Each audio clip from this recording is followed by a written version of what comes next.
we're really, stuck and there's no fuel. September 11th, 2018, New York City. Similar to Air India, as the Boeing 777 approached John F. Kennedy International Airport, a series of electrical malfunctions rendered many crucial cockpit instruments inoperable. With their fuel running low and the weather not cooperating, the 4 pilots in the cockpit had to make some critical decisions. Would it be prudent for them to try a novel approach into New York, or take the chance of bringing their electrically compromised aircraft to a different airport with better weather, but potential fuel shortage? Whether the flight crew could effectively navigate this intricate series of failures, for which they had never been taught, would determine the destiny of all 357 passengers and crew members. This is the narrative of Flight 101 of Air India. On September 10th, 2018, Air India Flight 101 took off from Indira Gandhi International Airport in New Delhi around 2 in the morning. It would take 15 hours to go to New York. 15 staff members and 342 passengers were on board. Several of the travelers were families returning to New York from trips to see relatives in India. Along with some business travelers, there were also a handful of students returning to their universities in the United States. With more than 140,000 kilograms of fuel aboard, the aircraft was operating at full capacity. By the time they arrived in New York, only 8,000 pounds remained. 4 pilots, including 2 captains and 2 first officers, were in the cockpit for the lengthy flight. During this voyage, they would alternate at the controls so that all of the crew members would have enough of rest before landing in New York. The 49-year-old Rustam Palia, often known as Rusty, was the flight's captain. He had flown the 777 for 3,500 hours and had over 23 years of expertise. It was his maiden flight with Maiden Officer D.S. Batty, Captain Shushant Singh, and First Officer Vikas, the other 3 personnel in the cockpit. Though they were unaware of it at the time, this crew would soon find themselves in one of the busiest airspaces in the world, where they would have to collaborate to address a number of issues for which they had never received training. This flight was being conducted on a Boeing 777, which was 9 years old. Despite its 1995 introduction, the 777 is still among the most advanced and dependable passenger planes available. This aircraft was a Dash 300 EOR, which stands for Extended Range. It was a stretched version of the original 777. But because high-tech airplanes like the 777 require a lot of maintenance, when the Air India Flight 101 pilots boarded the plane early on September 10th, headed for New Delhi, they were told that during the previous flight, their aircraft had experienced some technical difficulties. Nevertheless, these problems were not considered serious, and the aircraft was essentially in normal condition, except from the absence of a working auxiliary power unit. And because of that, they could leave right away. When the crew reached their initial cruising altitude 40 minutes after takeoff, that was the first sign that something was wrong with the aircraft. On one of the pilot's displays, there was a warning: single source radio altimeter. The radio altimeter is a tool used by pilots to determine their altitude above the Earth. It is more accurate than the primary altimeter, also called the barometric altimeter, since it measures the precise amount of time it takes for radio waves to bounce off the ground below and return, as opposed to utilizing air pressure to gauge the plane's altitude above mean sea level. The 777 has 3 radio altimeters, one for the captain, one for the first officer, and one backup for redundancy. Now, 2 of these had broken down. However, this did not cause any issues when the aircraft was cruising. Only when the plane is approaching below 2,500 feet is the radio altimeter employed. The pilots would have to pay closer attention to their altitude if the weather in New York was hazy and they were unable to see the ground. This was the sole indication, for the first few hours, that something was wrong with the electronic systems of the aircraft. Nevertheless, the pilots received a warning that their TCAS was malfunctioning midway through the Atlantic journey. Traffic Collision Avoidance System is referred to as TCAs. The position of neighboring aircraft is shown on the pilot's navigation screens via radio transmissions. TCAS notifies the pilots of each aircraft when it detects that it is headed into collision and gives them advice on how to avoid it, such as climbing or descending. Nonetheless, the loss of TCAS aboard Air India Flight 101 was not life-threatening. The last layer of protection against collisions in flight is TCAS. Air traffic is mostly in charge of it, a mechanism to stop collisions. But now the pilots were growing nervous. The radio altimeters and TCAS weren't necessary equipment on their own. They weren't. However, the question of whether these failures could be connected arose from the breakdown of 2 different systems. Should they be connected?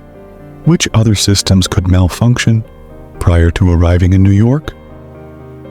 As they made their last approach to JFK, the crew received their answer to this query just before 8 in the morning, New York time. They discovered that their instrument landing system, or ILS, was not working when they attempted to align with runway 4R. Pilots are given accurate vertical and horizontal direction all the way down to the runway via the ILS. On days such as today, when the cloud base is quite low and pilots cannot see the runway until seconds before touchdown, it is extremely helpful. Because of the 200-foot cloud base in New York on this particular day, the pilots had only a few seconds to view the runway before touchdown. Even in favorable weather, almost all approaches made into airports these days are ILS approaches. Therefore, an ILS that isn't working properly is a serious setback. At this moment, the plane was moving at almost 3 miles per hour, so the pilots had to move quickly to save the approach. They quickly configured a different type of approach in their flight management computer and used the heading choose mode on the autopilot to guide them near the runway. This is referred to as an LNAV-VNAV approach, and it directs the aircraft toward the runway using data from its GPS. VNAV is an acronym for vertical navigation, whereas LNAV stands for lateral navigation. An LNAV-VNAV method is referred to as a non-precision approach, since it is less precise than an ILS approach. But it should get the crew down to a place where they can see the runway, allowing them to visually land from there. This was a new approach for the crew, and now they would have to test it in bad weather in one of the busiest airspaces on the planet. The gear configuration alarm went out when the pilots adjusted their aircraft for landing. This informed the pilots that the landing gear was not extended to the correct length. However, after examining the gear lever's location, they concluded that the gear was actually extended and that the warning had to be false. But as the pilots got closer and closer to the ground, the alert kept going off. The crew would have to utilize the autopilot to land the airplane because of the low cloud ceiling. But that was not an option with so many critical systems malfunctioning. Instead of carrying on their unsteady approach, the pilots chose to terminate their landing attempt and ascend to 2,000 feet in order to conduct some troubleshooting. The pilots' usual flight had swiftly become one with an extremely heavy workload. They were experiencing many first-time system failures while flying low over New York in terrible visibility. They had to analyze their problems and decide what to do next, all while coordinating with air traffic control to avoid colliding with other planes. Pilots are only allowed to land if they can see the runway from a height of at least 600 feet above the ground, as an LNAV-VNAV approach is less accurate than an ILS approach. This would be 200 feet for an ILS approach, which is what they would often do. This considerably reduced the pilot's options. They couldn't use a non-precision approach to arrive at JFK because of the 200-foot cloud ceiling. They informed air traffic control of their situation while they were making their roundabout. The pilots kept assessing their alternatives, while the controller went to several different airports to examine the weather. They had no idea how many more systems would crash in the next several minutes. They were also exhausted from spending 15 hours in the air and wanted to land as soon as possible before their gasoline ran out. The controller radioed the pilots various alternatives a few minutes later. The pilots were unable to reach Albany or Boston with the little more than 7,000 kilograms of gasoline they had on board. It was just too far away from them. All they could do was try to make a landing at a New York airport. However, the cloud ceiling at Stewart, Newark, and JFK airports was currently far lower than the 600 feet required for their non-precision approach.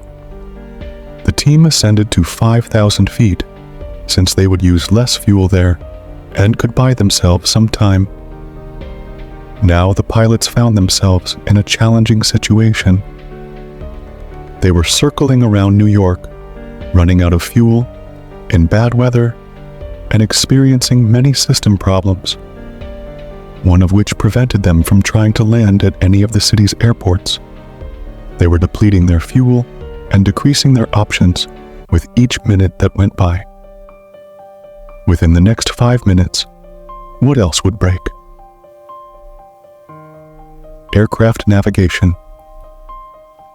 The crew was then given permission by air traffic control to ascend to 6,000 feet in order to further cut down on fuel use and allow themselves more time to consider their alternatives.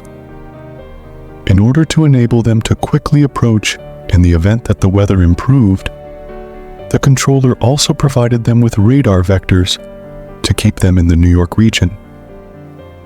A few minutes later, the controller recommended what he thought would be the crew's best alternative airport. About 200 kilometers northeast of New York City is Connecticut's Bradley International Airport. The crew was keen to try a landing at one of the airports they were already near, though, as their fuel situation was becoming worse by the minute. By now, the controller had access to up-to-date weather data for Newark Airport, which was far closer to the pilots than Bradley. Even though this was still 200 feet below the desired 600 feet, the pilots ran the risk of running out of fuel every minute. They might not be able to choose their preferred airport if they wait much longer. They were aware that there was a good possibility they would need to make another attempt if they took a non-precision strategy in poor visibility. They wanted to have as much fuel on board as possible to keep their choices open, since this was a real possibility.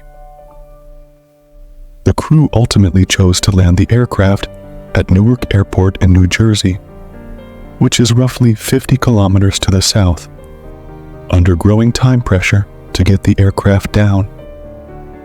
The controller cleared them to descend after beginning to give the pilot's radar vectors to Newark. The controller finds out how badly the aircraft is malfunctioning when he asks the crew which systems they have lost. A few moments later, the controller questions the pilots, bringing home to them the seriousness of their predicament. The controller directed the crew to align their aircraft with the Newark runway, and they proceeded to prepare their aircraft for landing. They advised the passengers, who at this time had no idea how bad things were getting on board, that they would be making a diversion to Newark Airport because of technical difficulties. After 25 minutes, they made contact with Newark Air Traffic Control.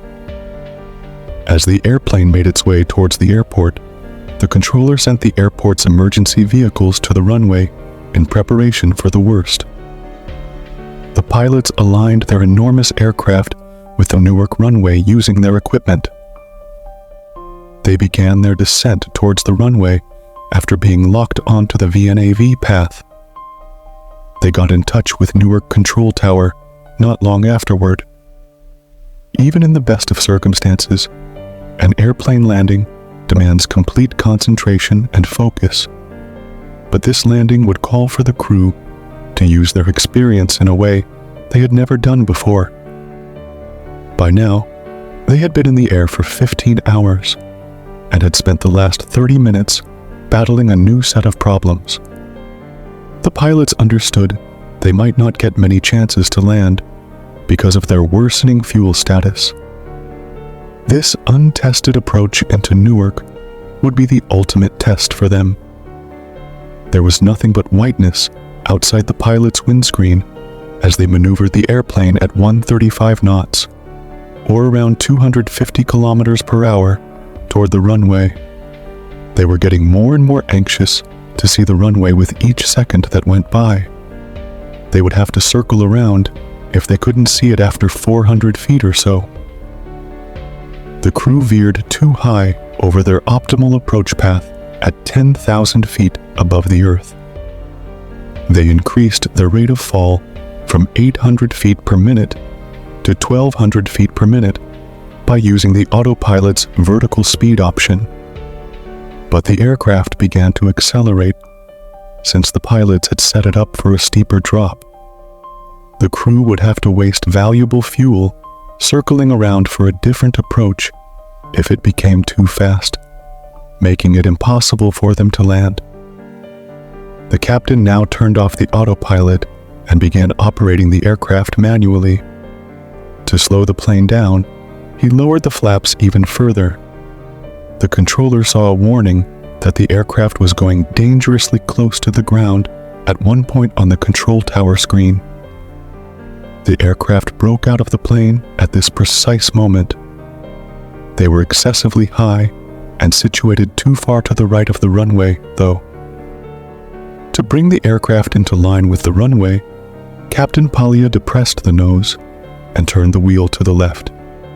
He would have very few opportunities to land this aircraft, including now. Ultimately, the aircraft successfully landed on runway 4 at Newark at 8:30 in the morning. The crew and all 357 passengers were unharmed. The pilots had just parked at the gate when a heavy downpour passed across the airport. The crew would not have been able to see the runway through the rain if they had decided to go around, or if they had delayed their decision to divert to Newark by only 15 minutes. How did so many crucial systems break down? Although the results of Air India's inquiry into this incident are not yet available to the public, I have discussed the onboard malfunctions that day with several 777 pilots. They all point the finger at the Ames computer system as the common culprit. Airplane Information Management System is referred to as Ames. The brain of the aircraft is a computer located in the engine and electronics bay of the 777 beneath the cockpit. 4 electrical buses are used to transport data between the various aircraft computers. The series of malfunctions that transpired on this particular day could have been caused by an issue with either the Ames or an electrical bus that we refer to as the 629 bus. Information from this system is used by radio altimeters, the TCAS, auto speed brakes, and wind shear warning systems, among other devices.